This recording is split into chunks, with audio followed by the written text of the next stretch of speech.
राजस्थान में कांग्रेस का सियासी संकट की थमने का नाम ही नहीं ले रहा। चुनावी मंचों पर आपने अब तक विरोधी पार्टियों के नेताओं की बयानबाजी तो खूब सुनी होगी, लेकिन राजस्थान में कांग्रेस के नेता, विधायक और मंत्रियों से लेकर मुख्यमंत्री तक की अपने ही नेताओं पर टिप्पणी खूब सुर्खियों में रहती है।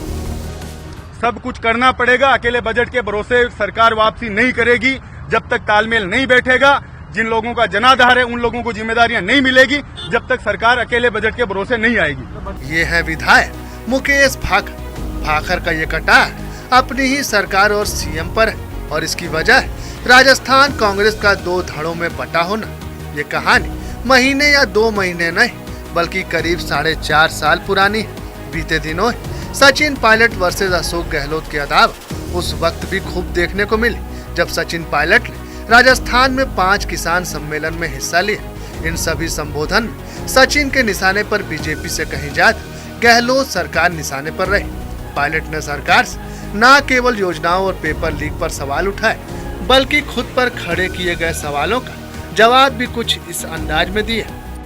नाराज नहीं है, जो लोग छोड़ के गए हैं वो अवसरवादी लोग हैं, उनको कम उम्र में चांस मिल गया केंद्रीय मंत्री बनने का। जो फितूर कर रहे हैं देश के अंदर, वो फितूर वही कर रहे हैं जिनको पहले मौका मिल गया।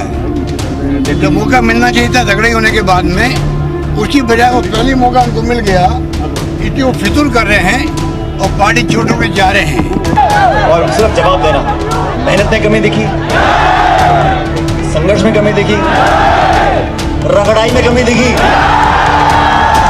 हनुमानगढ़ की सभा में तो पायलट ने अपने पिताजी का जिक्र करते हुए यहाँ तक कह दिया कि मैंने अच्छों को पटकनी देते हुए देखा है। आवाज आ रही है, इससे आ रही है। लेकिन इन 32 सलाखों के पीछे जो बिना हड्डी की जीभ है उसको संतुलित करना ये बहुत जरूरी है। मुंह से निकली हुई बात कभी वापस नहीं आती। और मैंने मेरे राजनीति में मेरे स्वर्गीय पिताजी से बहुत कुछ देखा सीखा और राजनीति के अखाड़े में बड़े बड़ों को पटखनी देते हुए देखा है। अब आखिरकार पायलट को ये कहने की जरूरत क्यों पड़ी, तो सीएम अशोक गहलोत और उनके मंत्री शांति धारीवाल के ये बयान सुन लीजिए। हम जानते थे कि निकम्मा है, नाकारा है, कुछ काम नहीं कर रहा है, खाली लोगों को लड़वा रहा है। गद्दारी करने वालों को पुरस्कार दिया जावे, ये यहाँ का विधायक कभी बर्दाश्त नहीं करेगा। राजस्थान में इसी साल विधानसभा के चुनाव है। कांग्रेस के सामने सबसे बड़ी चुनौती सत्ता में पहुंचने के साथ सीएम के चेहरे को लेकर है। जब भी इस सवाल को सीएम गहलोत से पूछा गया तो उनका जवाब होता है आला कमान। मगर यहाँ सवाल खड़ा होता है, बीते साल सितंबर के महीने में जब आला कमान ने अपने पर्यवेक्षकों को जयपुर भेजा था तो कौन थे वो लोग जिन्होंने आला कमान के आदेश की अवहेलना की थी, और अब अवहेलना पर नोटिस जारी हुआ तो कार्रवाई क्यों नहीं हुई। पायलट समर्थक और 2020 में पायलट के साथ बागी बने विधायक मुकेश भाखर का भी यही सवाल है। देखिए, जब एक ही पार्टी में 2 तरह का व्यवहार होने लग जाएगा तो जनता में मैसेज अच्छा नहीं जाएगा।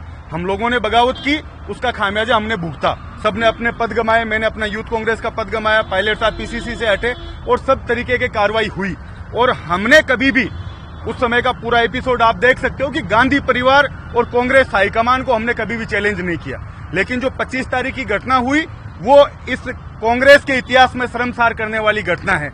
आपको बता दें, 2020 पायलट प्रदेश कांग्रेस के अध्यक्ष के साथ सरकार में डिप्टी सीएम थे। सरकार और संगठन में सहभागी रहते हुए पायलट ने कई बार अपनी ही सरकार की कार्यप्रणाली को लेकर सवाल उठाए और अब उनका समाधान होता नहीं दिख रहा तो अपने समर्थित विधायकों के साथ बगावत कर दी, जिसके चलते न केवल पायलट बल्कि उनके साथ जाने वाले सभी मंत्री और संगठन के नेताओं के पद छीन लिए गए थे। यानी पायलट ने जब बगावत की तो बिना किसी कारण जान ही उनको उनके पद से हटा दिया गया, जबकि ना तो पायलट और ना ही उनके समर्थित किसी विधायक या मंत्री ने आला कमान या सरकार को लेकर टिप्पणी की थी।